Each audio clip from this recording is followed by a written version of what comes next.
Rutas y Horizontes. Una travesía por las letras. Una producción de la Universidad de Jalapa Digital. Saber para trascender.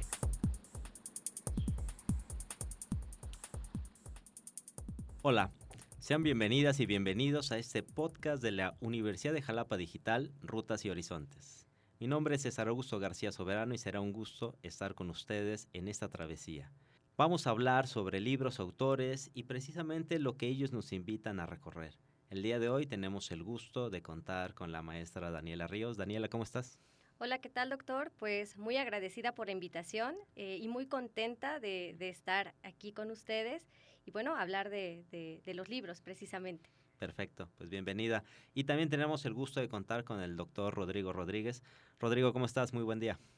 Muy bien, muchas gracias, doctor. Muy animado para poder platicar de estos libros que tanto nos interesan. Perfecto. Bueno, en este podcast lo que queremos es alentar la lectura y que ojalá se animen a revisar estos libros que en este caso nos trae Daniela y el que nos trae también Rodrigo. Pues vamos a iniciar. No vamos a revelar el nombre del libro ni del autor o la autora, sino hasta el final. Pues vamos a escuchar la primera cita que nos trae Daniela, así que adelante. ¿Quién es nuestro acompañante en esta ruta?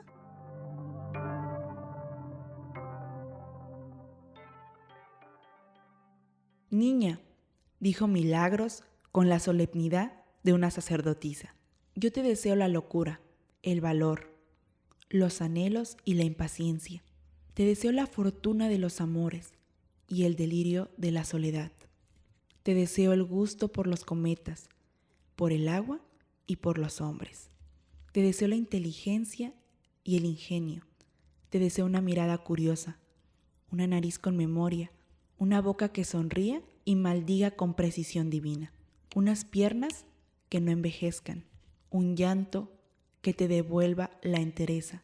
Te deseo el sentido del tiempo que tienen las estrellas, el temple de las hormigas, la duda de los templos. Te deseo la fe en los augurios, en la voz de los muertos, en la boca de los aventureros, en la paz de los hombres que olvidan su destino, en la fuerza de tus recuerdos y en el futuro como la promesa donde cabe todo lo que aún no te sucede. Muy bien, Daniela, pues después de escuchar esta primera cita, ¿quién es nuestro o nuestra compañera de travesía en esta ocasión? Bueno, pues en esta ocasión tenemos a una mujer. Es una mujer periodista, es una actriz y productora de cine también, y lo mejor es que es mexicana. Ella es poblana, que nació a principios de los años 50 y perteneció al movimiento literario post-boom de Latinoamérica. De hecho, ella inicia estudiando como periodista y más tarde, cuando recibe una beca del Centro Mexicano de Escritores, tiene la oportunidad de trabajar con personalidades como Juan Rulfo. Es en este periodo cuando ella escribe poesía y más tarde, pueden publicar su primer libro de poemas, pero digamos que no satisfecha, ella siempre tuvo como esta curiosidad o este gusto por querer dedicarse de lleno a una novela, lo cual logra hacer muchos años después cuando un editor le ofrece patrocinio, y es así como nuestra compañera de travesía se sumerge en este medio literario. De hecho, sus novelas se caracterizan por describir relaciones de pareja, pero desde una perspectiva femenina, donde estas mujeres buscan emanciparse, lo que conlleva a tocar temas como la infidelidad, el deseo sexual, la aventura, el reencuentro con amores del pasado, el extranjero como una vía de escape, y algo importante es que retrata mujeres dueñas de sí mismas, que no buscan ser veneradas ni glorificadas, o sea, ni encajan con los valores sociales de la época, o sea, son mujeres pasionales. Y esto es lo que las hace actuar de la forma que lo hacen, y por ejemplo, el tema de la infidelidad la ven como un tema natural, ¿no? O sea, algo parte de su personalidad. Y bueno, también debo destacar que la mayoría de sus novelas se enmarcan en la historia mexicana, como es el libro que hoy les comentaré. Entonces, leerla es además una invitación a recordar algunos momentos importantes de nuestro país. Oye, pues muy interesante quién va a ser nuestra compañera y seguro que esta travesía será una travesía interesante. Muy bien, pues vamos a escuchar también la primera cita que nos trae Rodrigo. Adelante, por favor. Al igual que la ley divina, el trabajo es hoy la ley común. Y lejos de ser estigma, de servidumbre entre los hombres, es el vínculo que los reúne y el instrumento de desigualdad. Bien, pues la hemos escuchado. Rodrigo, ¿quién es nuestro compañero o nuestra compañera de travesía en esta ocasión? Muchas gracias, doctor. Pues nuestro compañero es un escritor satírico y abogado francés del siglo XIX, crítico del gobierno de Napoleón III, hijo de Luis Bonaparte y sobrino de Napoleón I. Fundó un periódico, Le Palais, poco antes de su muerte, el cual fracasó. La obra que hoy publicaremos la publicó en pleno anonimato. Enfermo y en la miseria, fue hallado muerto el 14 de julio de 1878. Se presume que se suicidó. Y pues bueno, su característica primordial fue el seguimiento al régimen napoleónico y a cómo entonces el poder político de su época, donde los intereses de los gobernantes se alejaban en mucho de los intereses de la sociedad. Él finalmente, a través de este libro, usó dos personajes importantísimos de la literatura política para explicar y para dialogar con el lector sobre cómo el poder y sus manifestaciones son usados con los intereses más alejados de la ciudadanía. Una obra interesantísima. Oye, Rodrigo, y dices que ocupa ahí dos interlocutores, ¿no? ¿Alguna pista? La pista más grande que les puedo dar es que uno de los interlocutores finalmente trascendió a la literatura no solo política, sino clásica, y es un referente de todo lo que es la política, e incluso cuando alguien es muy astuto o cuando alguien está tramando algo, usamos su nombre para decir híjole, casi lo digo. Muy bien, excelente.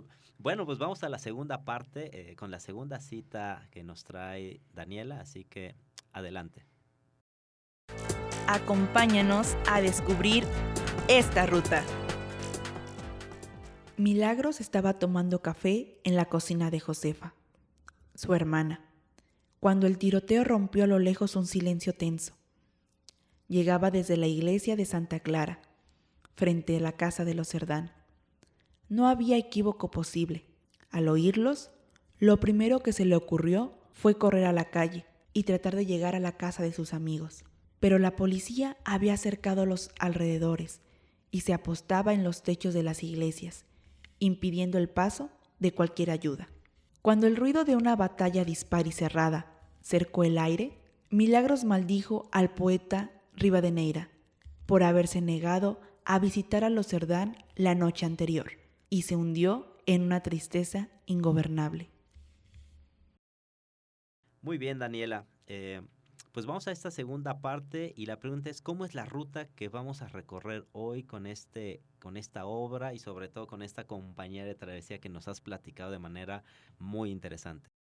Bueno, pues esta novela nos cuenta una historia de amor que se entreteje con la Revolución Mexicana, como bien pudimos notarlo en esta segunda cita. El periodo en el que nos vamos a situar es la época prerevolucionaria, entonces nos va a contar justo los inicios de la Revolución Mexicana y al mismo tiempo esta se va a entrelazar con la historia de Emilia Sauri, una mujer que nace en una familia liberal para su época, quien se enamora de dos hombres a la vez. Daniel, a quien conoce desde la infancia, que es un hombre revolucionario, liberal, quien no encaja con la vida marital, mientras que su segundo amor es Antonio Zabalza, que es un hombre tranquilo, quien representa la estabilidad con quien formar un hogar y con quien comparte el gusto por la medicina y ayudar a otros.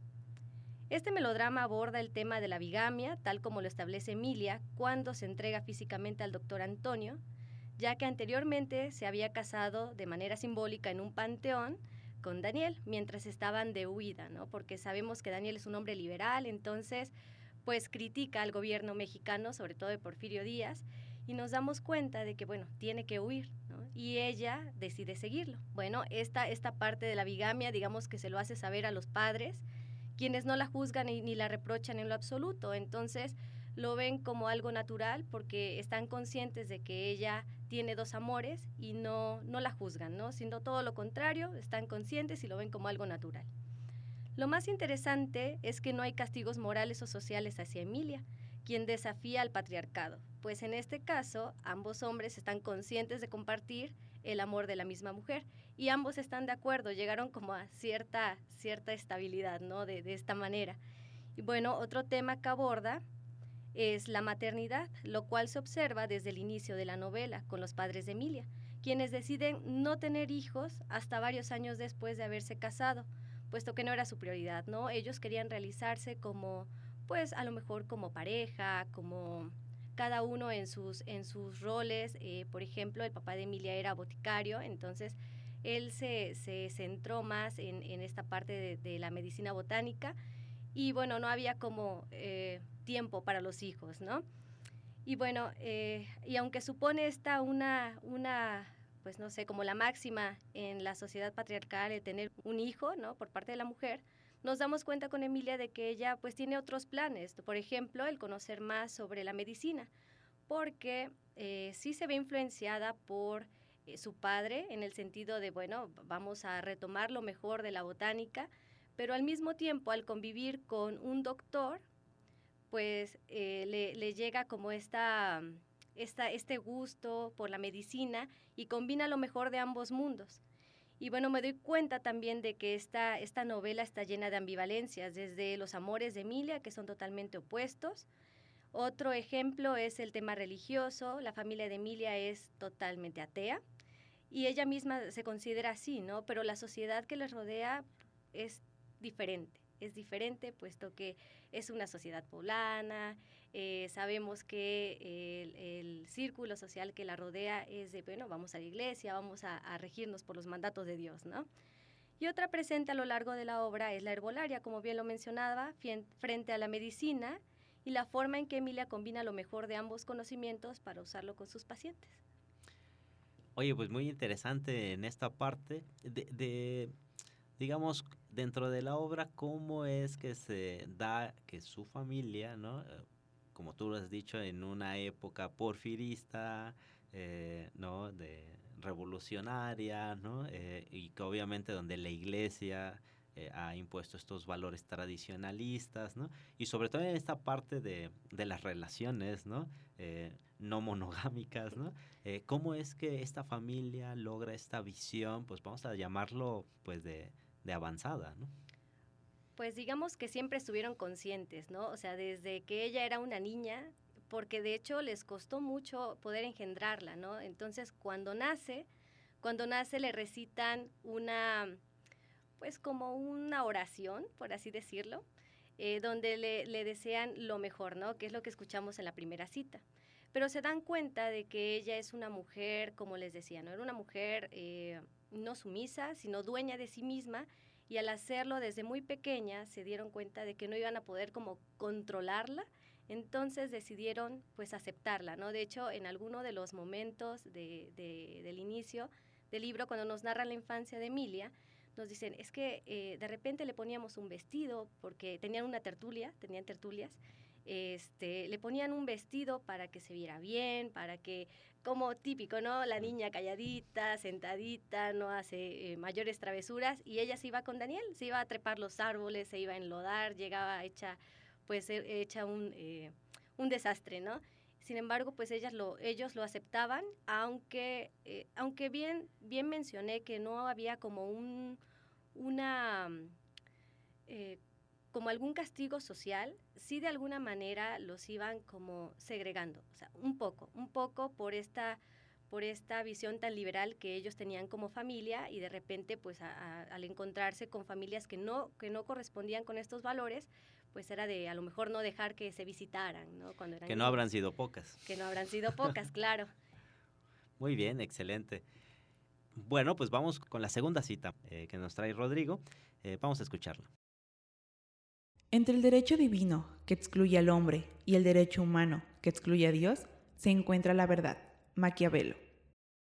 Excelente. Pues después de escuchar esta cita, Rodrigo, ¿cómo es la ruta que vamos a recorrer hoy? Pues fíjense que todo esto, como lo platicamos desde un inicio, es el diálogo entre dos personajes literarios que usa nuestro autor para describir las fuentes y formas en que el poder se da, ¿no? Y pues estamos en presencia realmente de un diálogo ficticio, ¿no? Entre quienes son dos verdaderos titanes de la literatura clásica, de la literatura política.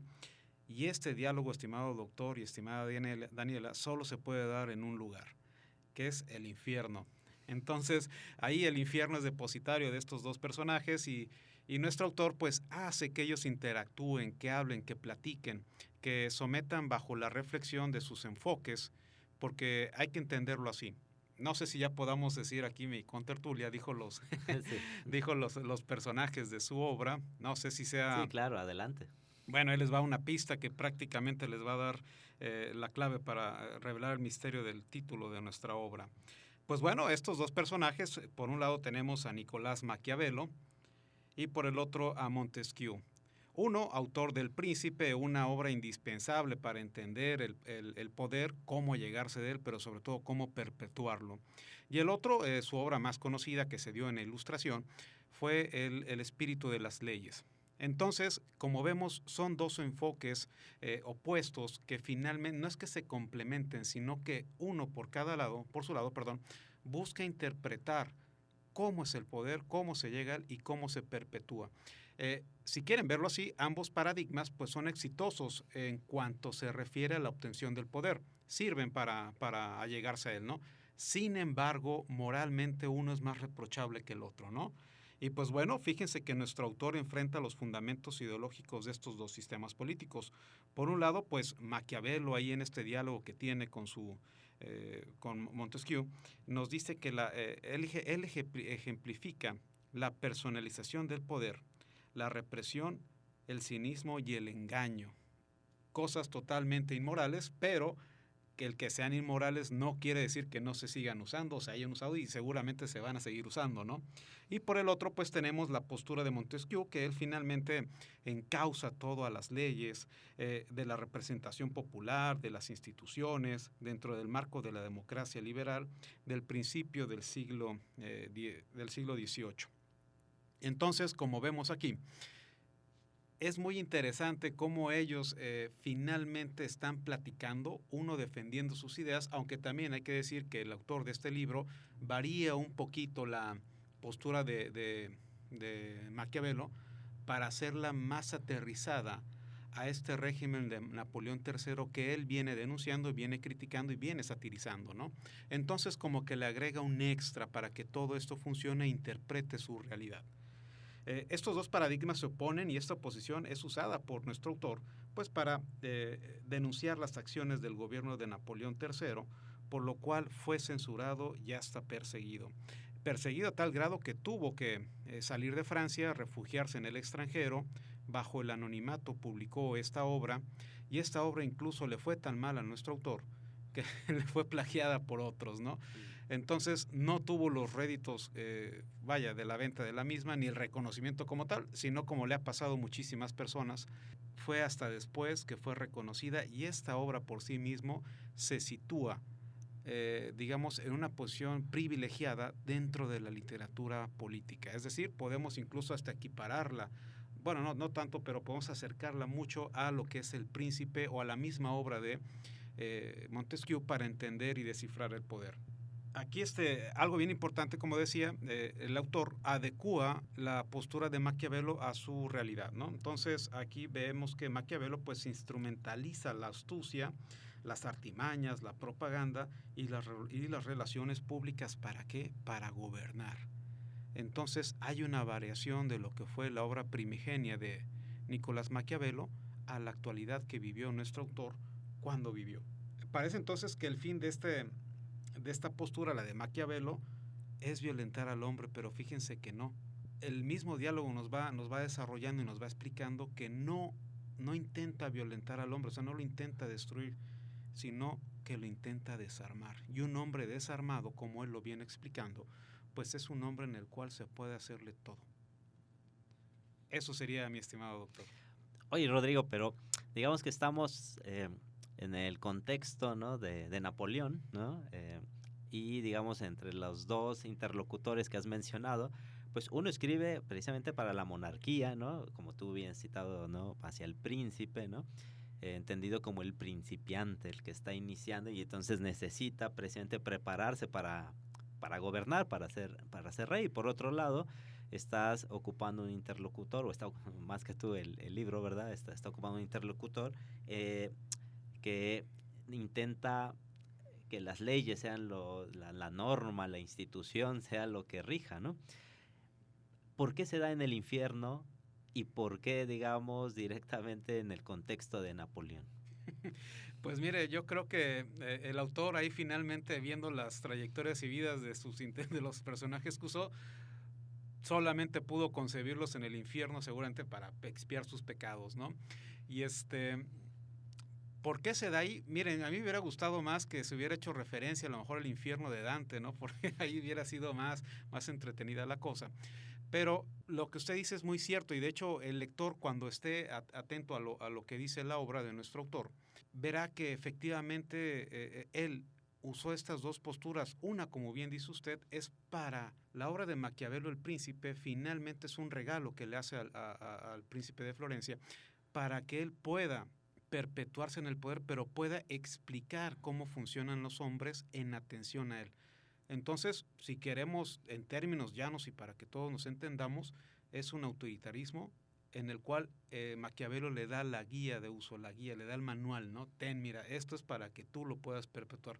Por el otro lado, pues obviamente conocemos la obra de Montesquieu, el espíritu de las leyes, que se da en plena Ilustración, y en esa nos habla de la democracia, que finalmente el poder reside en el soberano, que el soberano es el pueblo y de él emanan todas las leyes, pues para que se puedan gobernar por sí mismos. Entonces es muy interesante y entretenida cómo estos dos autores tan disímbolos van explicándose, uno tratando de contrarrestar los argumentos del otro, y el desenlace es, esta obra es atemporal, y mucho de lo que van a ver aquí lo estamos viendo actualmente y seguramente lo seguiremos viendo en el futuro. Claro. Muy bien, excelente, Rodrigo. Bueno, pues vamos a escuchar la tercera y última cita que nos trae Daniela. Adelante, por favor. Tras nuestro recorrido, Horizontes. ¿Cuántas Emilias? La Emilia que todos los días despertaba en la misma cama, junto a un hombre más entendido que él, la que se hundía en los terrores de un hospital como quien bebe un vaso de leche, la que desde temprano se perdía en elucubraciones sobre el cerebro y sus enigmas, la Emilia que iluminaba la rutina de otros. ¿Cuántas Emilias? La de Zabalza, la de sus hijos, la de la piedra bajo la almohada, la del árbol, la del tren, la médica, la boticaria, la viajera, la suya. ¿Cuántas Emilias? ¿Mil y ninguna? Mil y la suya. Perfecto. Daniela, en esta ruta, ¿qué horizonte ha quedado al descubierto, por favor? Bueno, pues considero que el horizonte que quedó al descubierto es una ambivalencia total, ¿no? Una ambivalencia total a lo largo de esta obra. Ya no quisiera decir qué pasa al final, porque pues creo que lo arruinaría totalmente, ¿no? Lo que sí podría invitarlos es a leerla para que nos demos cuenta de qué es lo que vive Emilia a lo largo de toda esta historia, y no el justificarla, ¿no? Sino el entender por qué lo hace, ¿no? El porqué de sus decisiones y cómo es que al final pues ella pues sí se casa y demás, pero pues ¿qué más, ¿no? ¿Qué es lo que sigue a toda esta parte? Y como hemos podido notar en esta última cita, habla de muchas Emilias, ¿no?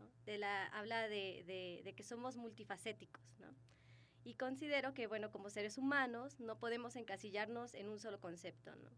Que en un solo rol, tal vez, puesto que somos algo más complejo. Ya lo miramos en Emilia, quien se desempeña en diversos papeles, por ejemplo, el de ser hija, el de ser esposa, amante, sobrina, madre, médico y hasta curandera. Y de alguna manera también revolucionaria. Y bueno, como seres humanos que formamos parte de la sociedad, definitivamente desempeñamos diversos roles y no por ello dejamos de ser valiosos. Con todo y nuestras ambivalencias, considero que somos, pues eso es lo que nos hace ser, ¿no? Y debemos asumirlas como Emilia, ¿no? Llega el momento en el que dice, pues sí, soy bígama y pues ni modo, ¿no? Esperemos que mi amor no termine y que pueda yo, pues, continuar con mi vida. Y en esta ruta, ¿no?, que nos lleva a este horizonte, el personaje de Emilia, aunque lo has dibujado, ¿cómo se asume? ¿Cuál es su reflexión, digamos, hacia el final?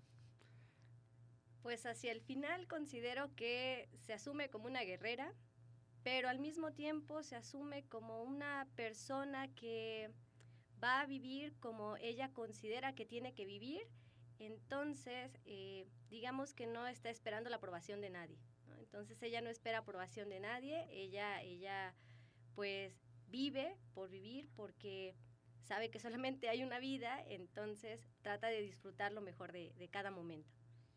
Pues excelente horizonte que queda ahí. Aparte hay paralelismos, ¿no? Que yo veo aquí con el libro que nos trae Rodrigo, ¿no? Vemos la influencia francesa, como Francia, ¿no? Pues fue ese referente, sobre todo para Porfirio Díaz, ¿no? Que afrancesó mucho al país, ¿no? Desde la arquitectura, ¿no? Hasta las formas de gobierno, ¿no? Y por otro lado, pues vemos estas disidencias, ¿no? Que acá a través de los interlocutores, ¿no? De Montesquieu, ¿no? Y de presidente de Maquiavelo se ve, pero acá como asumido en pues la visión, ¿no? de Emilia, ¿no? En este caso, ¿no? Así es. Perfecto, pues vamos a escuchar la tercera y última cita también que nos trae Rodrigo. Adelante. La soberanía es humana en el sentido en que es otorgada por los hombres. ¿Y qué son los hombres quienes la ejercen? Es divina en el sentido en que ha sido instituida por Dios y que solo puede ejercerse de acuerdo con los preceptos que Él ha establecido. Muy bien. Rodrigo, en esta ruta, ¿qué horizonte ha quedado al descubierto después de toda esta trama que nos has contado tan interesante que sucede en el infierno, en el contexto de Napoleón, donde hay dos interlocutores, ¿no? Adelante. Pues bueno, la conclusión o finalmente el horizonte que uno vislumbra es que esta obra es por sí misma un clásico de la literatura política, atemporal y plenamente vigente. No acudamos a ella para entender el pasado, sino para entender el presente y seguramente para prescribirlo, las acciones futuras.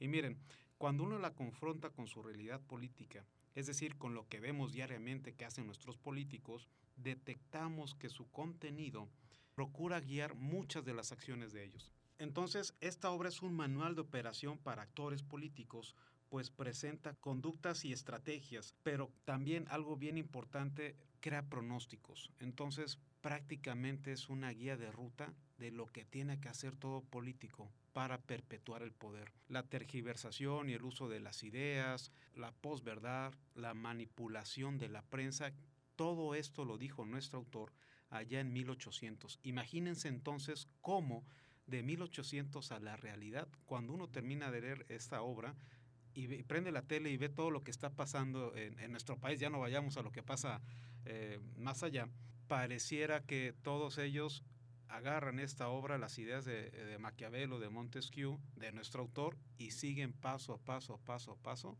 lo que dicta el contenido de este libro, ¿no? Oye, Rodrigo, y en esta parte que nos comentas, ¿cómo el libro trata, ¿no?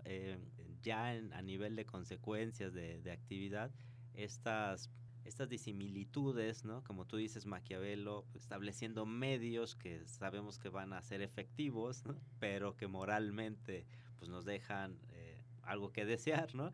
Y por el otro lado, una apuesta de legitimidad, ¿no? Aparte tú decías de la democracia, de las leyes, ¿no?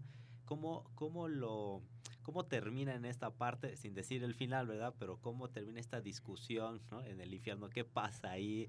¿Qué sucede?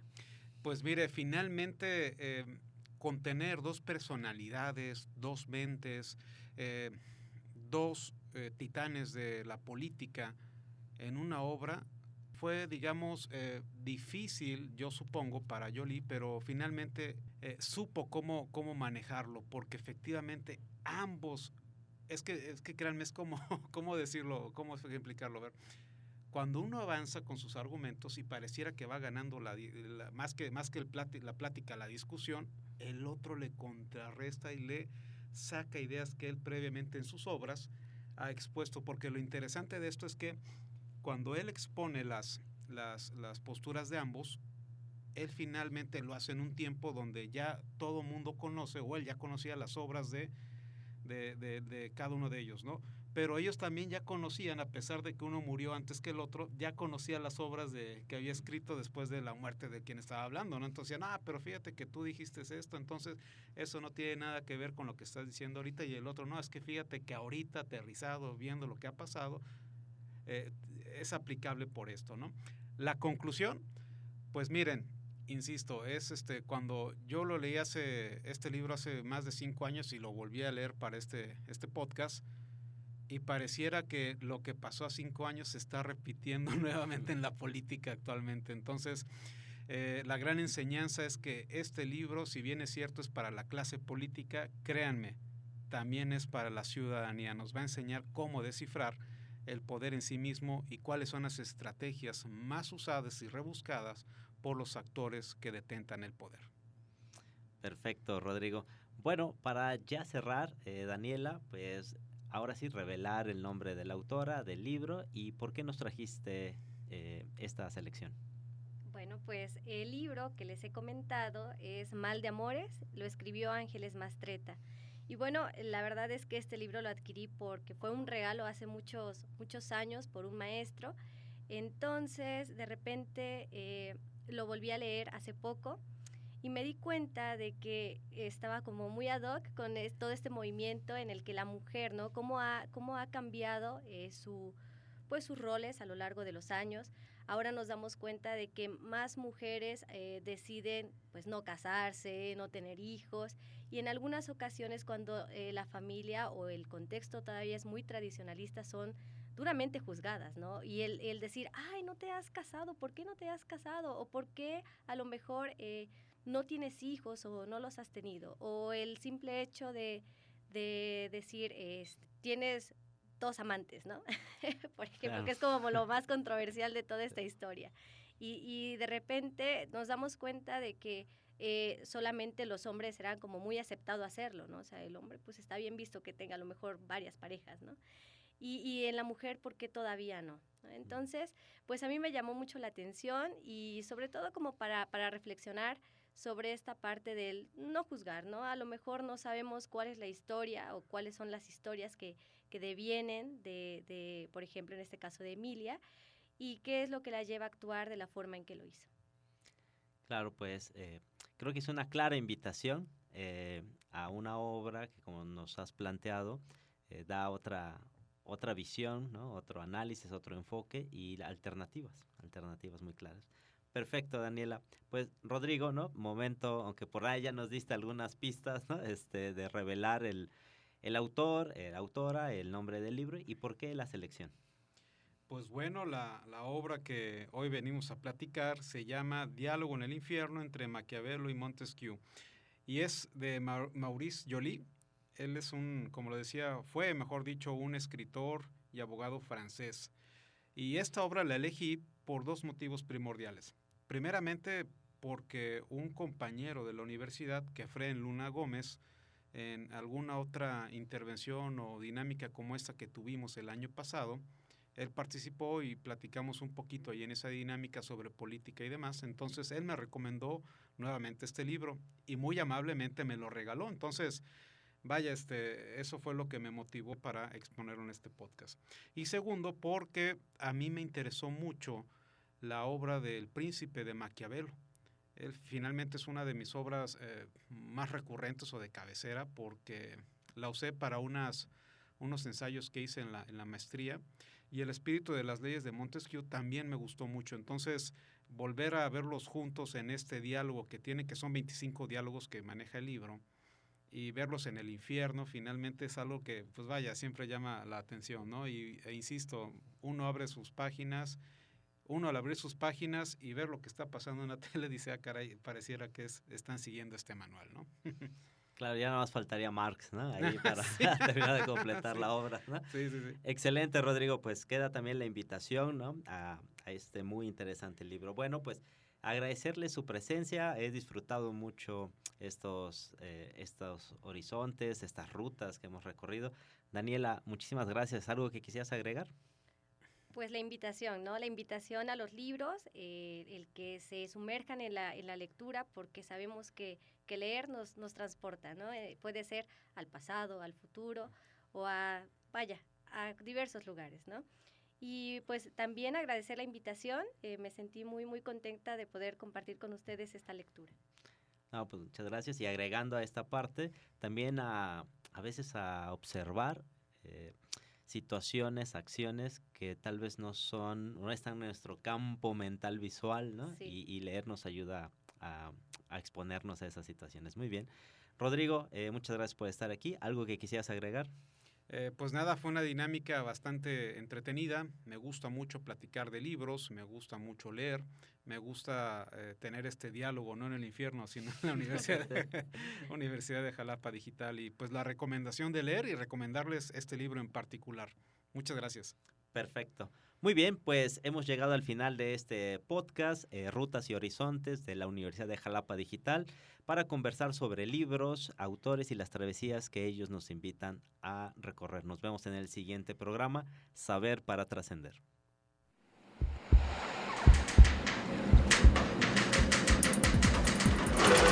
Rutas y Horizontes. Es una producción de la Universidad de Jalapa Digital.